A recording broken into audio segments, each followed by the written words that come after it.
अब हमारे endomembrane system का एक ऑर्गेनेल देख चुके हैं हम, एंडोप्लाज्मिक रेटिकुलम, रफ भी और स्मूथ भी, काफी डिटेल में देखा है। अब हम उसका सेकेंड ऑर्गेनेल देखेंगे जो गोल्जी कॉम्प्लेक्स है। ये भी एसईआर से अराइज करता है।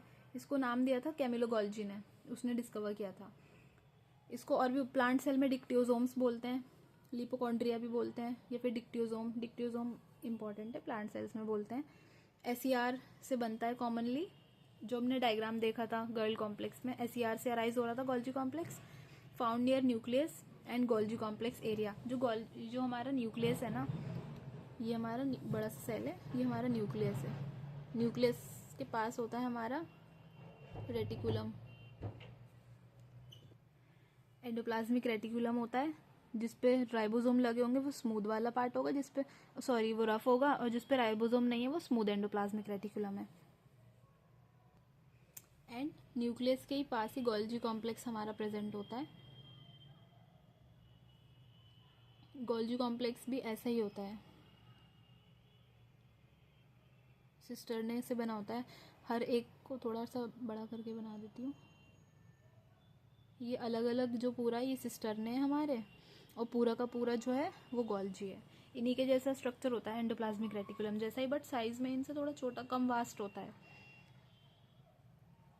तो न्यूक्लियस के पास होता है प्रेजेंट।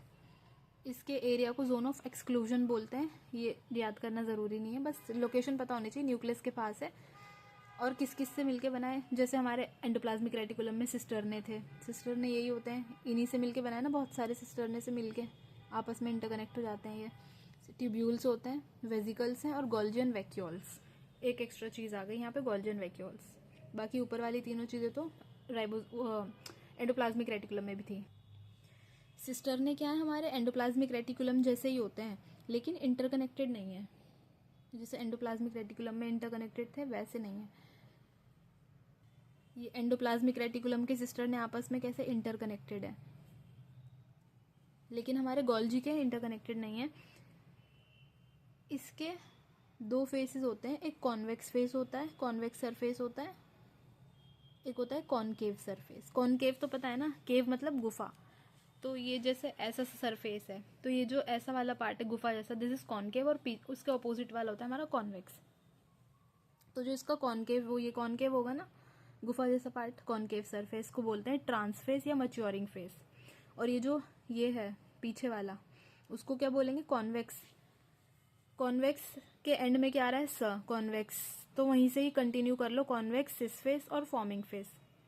ठीक है, कॉन्वेक्स, सिस फेस और फॉर्मिंग फेस, तीनों नाम है इसके, याद होने चाहिए। और कॉन्वेक्स सरफेस का सिस का उल्टा क्या होता है, ट्रांस।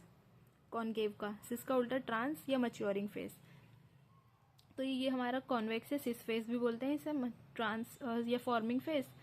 फॉर्मिंग फेस क्यों, क्योंकि यहाँ पे अंदर एंड फॉर्म होते हैं वेजिकल्स, और यहाँ पे मच्योर होके निकलते हैं, तो इसको मच्योरिंग फेस बोलते हैं। यहाँ से आएंगे, पीछे से आएंगे, आगे से इससे निकल जाएंगे हमारे वेजिकल्स, तो इसलिए ये मच्योरिंग है, क्योंकि यहाँ से मच्योर होके निकलेंगे। दोनों फेसेस के अलग अलग फंक्शन है, लेकिन दोनों इंटरकनेक्टेड है। अलग अलग सिस्टर ने ट्यूब्यूल्स प्रेजेंट होंगी, फिलामेंट्स की जैसी प्रोटीनेशियस, ट्यूबुलिन प्रोटीन की बनी है। ये इनके बारे में डिटेल नहीं पूछते, बस समझाने के लिए ये सब की कैसे ये चीज़ें काम करती हैं, आपस में कैसे हैं। सिस्टरने के सरफेस से अराइज कर रहे होते हैं, होलो होते हैं, ब्रांच्ड होते हैं।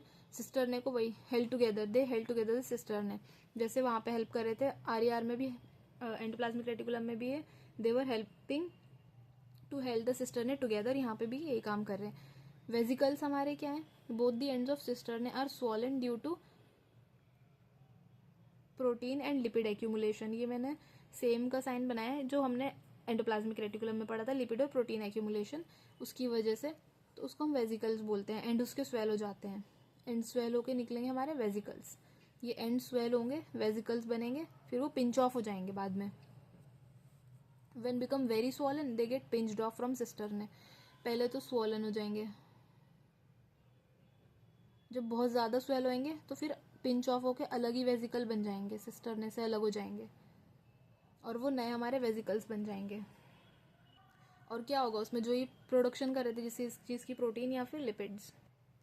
गोल्जियन वैक्यूल्स क्या होते हैं, गोल्जियन वैक्यूल्स कुछ नहीं होते, वेजिकल्स ही हैं, बस लार्जर वेजिकल्स हैं। These are larger vesicles that are filled with granular amorphous fluid formed from maturing face, जो आगे वाला, ये पीछे 2 फेस थे, पीछे वाला आगे वाला हमारा मच्योरिंग फेस था, ये फॉर्मिंग फेस था। मच्योरिंग फेस से निकलेंगे and ends of cisternae function as lysosomes. तो जो हमारे लाइजोसोम्स बनेंगे वो गोल्जी वैक्यूल्स ही हैं। गोल्जी वैक्यूल ही हमारे लाइजोसोम्स बनेंगे। तो लाइजोसोम जो हम ऑर्गेनल पढ़ेंगे वो हमारा गोल्जी एपरेटस में ही बनता है। जो हमारा गोल्जी है वो क्या करता है, packaging processing and transport of material for secretion to and other purpose. Material जो सिक्रीट करने सेल्स को, मेनली प्रोटीन ही होता है, तो उसकी प्रोसेसिंग करेगा। प्रोटीन बन के कहाँ से आ रहा है, प्रोटीन और लिपिड एंडोप्लाज्मिक रेटिकुलम से।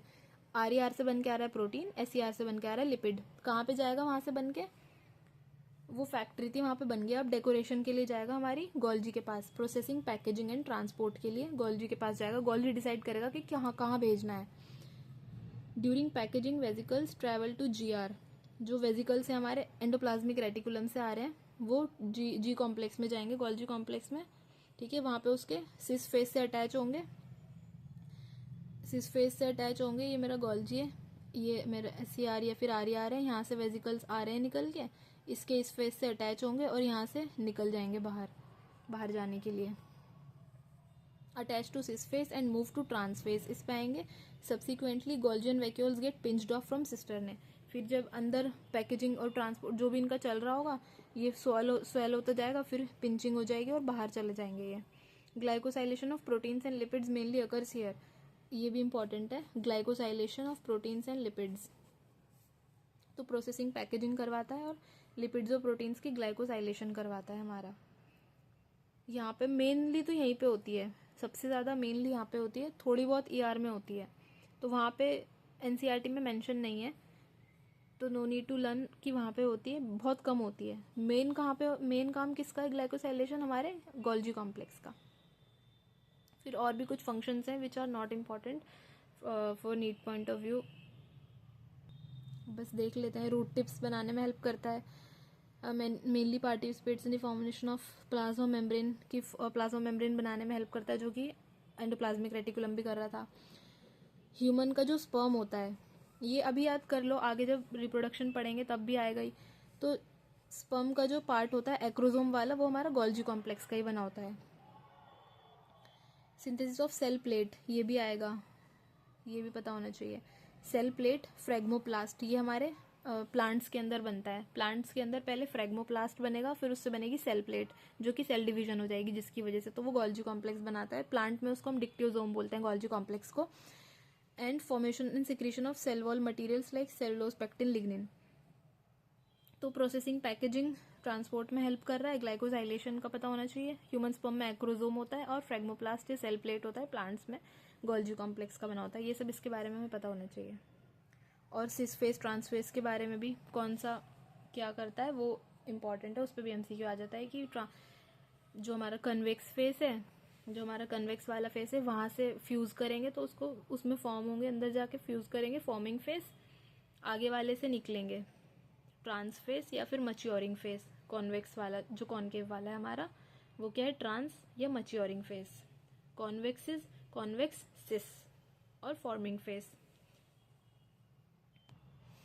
फिर हमारे एंडोमेम्ब्रेन सिस्टम का थर्ड मेंबर होता है लाइसोसोम्स। लाइसोसोम अभी हमने देखा तो गोल्जी कॉम्प्लेक्स में बन रहे थे, तो ये वहाँ बनते हैं। लाइसोसोम्स का काम क्या है, लाइजो का वर्ड लाइजो के अंदर ही आ रहा है, लाइसिस से बना है लाइसोसोम। इसके अंदर लाइसिस होगा, हाइड्रोलाइसिस होगा, तो इसके अंदर एंजाइम्स होते हैं, हाइड्रोलाइटिक एंजाइम। हाइड्रोलाइटिक एंजाइम कौन कौन से होते हैं, लाइपेजेस, प्रोटीएज, कार्बोहाइड्रेजेस, ये सब एक्टिव होते हैं एसिडिक पीएच पे। जब हमारा डाइजेशन होता है, एसिडिक पीएच होता है, वहाँ पे एक्टिवेट होते हैं। ये सारे क्या है, हाइड्रोलेजेस होते हैं। पानी की प्रेजेंस में ये लाइसिस करवा देते हैं। लाइपेज किसका लाइसिस कराएंगे, लिपिड्स का। प्रोटीज, प्रोटीन का, अमीनो एसिड में तोड़ देंगे। कार्बोहाइड्रेजेस, कार्बोहाइड्रेट्स का। तो लाइसोसोम्स के बारे में इतना ही पता होना चाहिए। हाइड्रोलाइटिक एंजाइम्स होते हैं इसमें और गोल्जी में बनता है। फिर चौथा हमारा मेंबर होता है एंडोमेम्ब्रेन सिस्टम का वैक्यूल्स। वैक्यूल्स क्या होते हैं, मेम्ब्रेन बाउंड स्पेसेस होते हैं ये।